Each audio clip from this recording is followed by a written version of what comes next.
నమస్తే, welcome to Abhinav Bharat. Tirupati లడ్డూల విషయంపై మాజీ సీఎం వైఎస్ జగన్ ఎట్టకేలకు స్పందించారు. ప్రసాదం తయారీకి అవసరమైన ముడి సరుకుల కోసం 6 నెలలకు ఒకసారి టెండర్లు పిలిపిస్తారని, తక్కువ కోట్ చేసిన వాళ్లకు అంటే L1గా ఉన్న వాళ్లకు కాంట్రాక్ట్ ఇస్తారని తెలిపారు.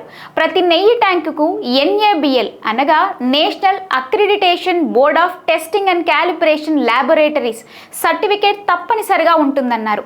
ఇదే కాకుండా టీటీడీలో 3 శాంపుల్స్ టెస్ట్ చేస్తారని, ఆ శాంపుల్స్ కరెక్ట్గా ఉంటేనే ఆ నెయ్యిని వాడతారని, లేదంటే వెనక్కి పంపిస్తారని తెలిపారు.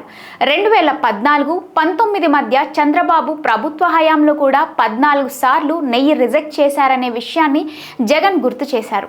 గత 5 ఏళ్ల తమ పాలనలో కూడా నాణ్యత ప్రమాణాలు సరిగ్గా లేని కారణంగా 18 సార్లు నెయ్యి రిజెక్ట్ చేసినట్టు జగన్ తెలిపారు. దీన్ని బట్టి చూస్తే నాణ్యత విషయంలో తమ ప్రభుత్వమే ఇంకా ఎక్కువ నిబద్ధతతో పనిచేస్తున్నట్టు అవుతుందన్నారు.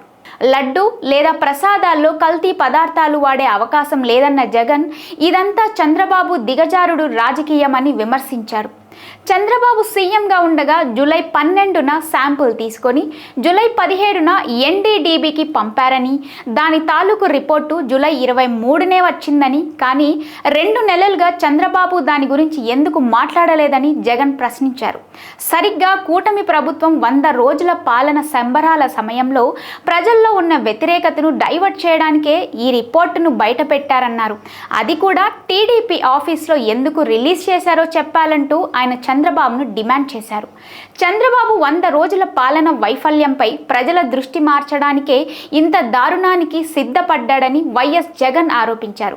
తమ ప్రభుత్వంలో టీటీడీ చైర్మన్గా ఉన్న వైవి సుబ్బారెడ్డి 45 సార్లు అయ్యప్ప మాల వేసుకున్న భక్తుడని, ఆయన ఆధ్వర్యంలో టీటీడీలో పొరపాటు జరిగిన దాఖలాలు లేవని జగన్ స్పష్టం చేశారు.